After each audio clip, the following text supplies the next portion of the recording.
So one word that I've never been comfortable with is this word disappearance.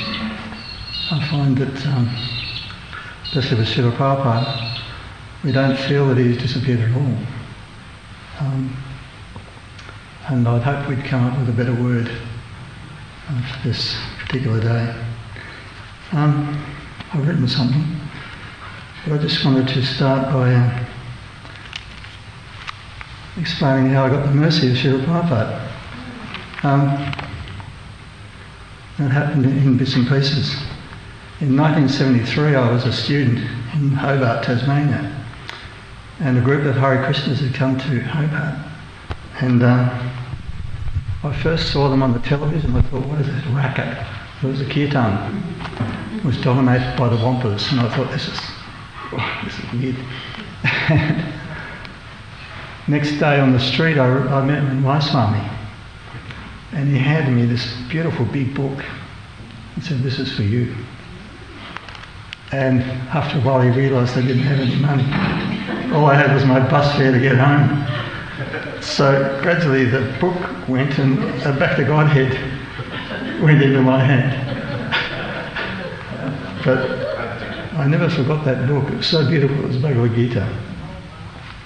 And I used to go to the library. I was always searching for something solid, something good to read. But everything was vacuous. No answers. So anyway, I kept that Back to Godhead. I took it home. I hid it in my cupboard so no one would see it.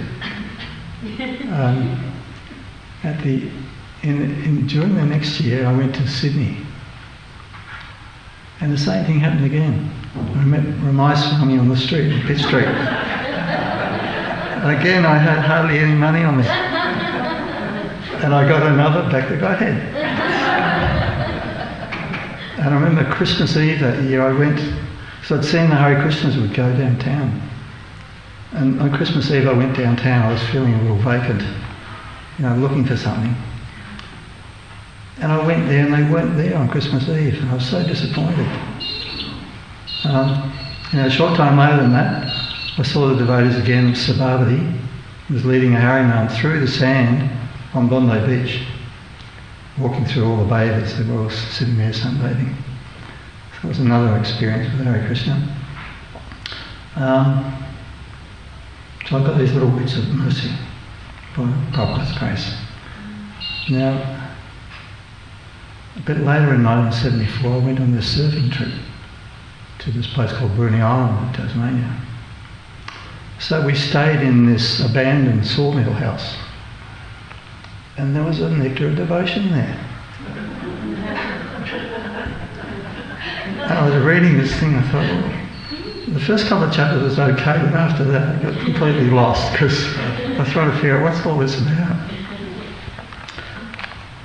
But during that day, actually, I'd been out in the forest and I was praying, whoever you are or whatever you are, please give me some sign. I'm just lost, this nectar of devotion turns up. And there was some other small book there. And there was mention in there that when one is frustrated with this material life, he prays to God, please help me. And that was my condition. And then I got Prabhupada's mercy in the form of the nectar of devotion. And then later on, of course, I went to Melbourne and got the full mercy, joined the temple. That was mid-1975. So I was very grateful to Srila Prabhupada for what he's extended to me. I'll read what I've presented.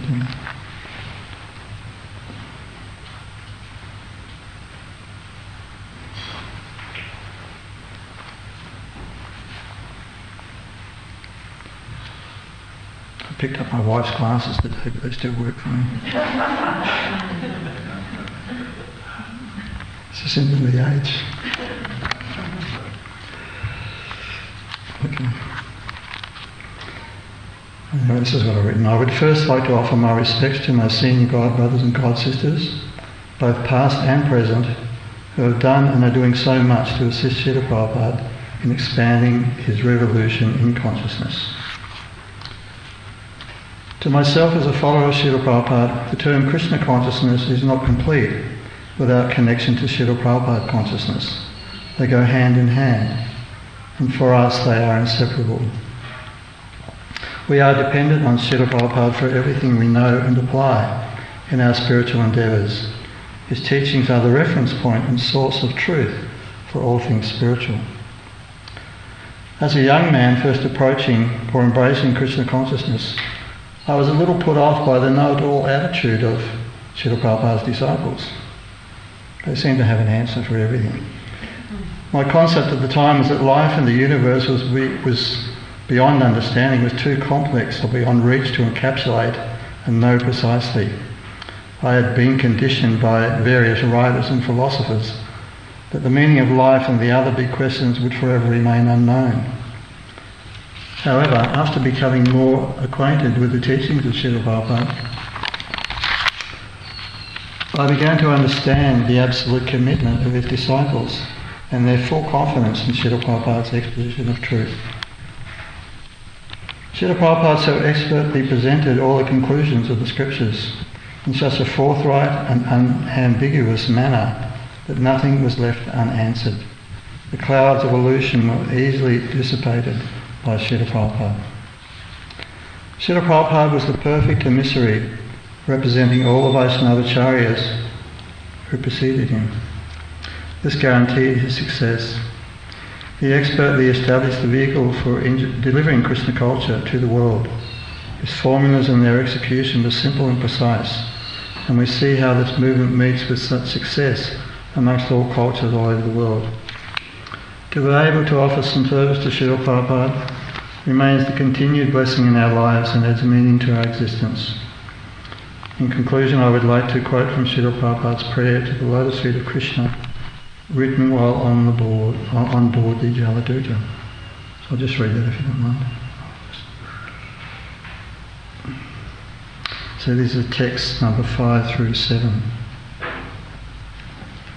Although my Guru Maharaj ordered me to accomplish this mission, I am not worthy or fit to do it.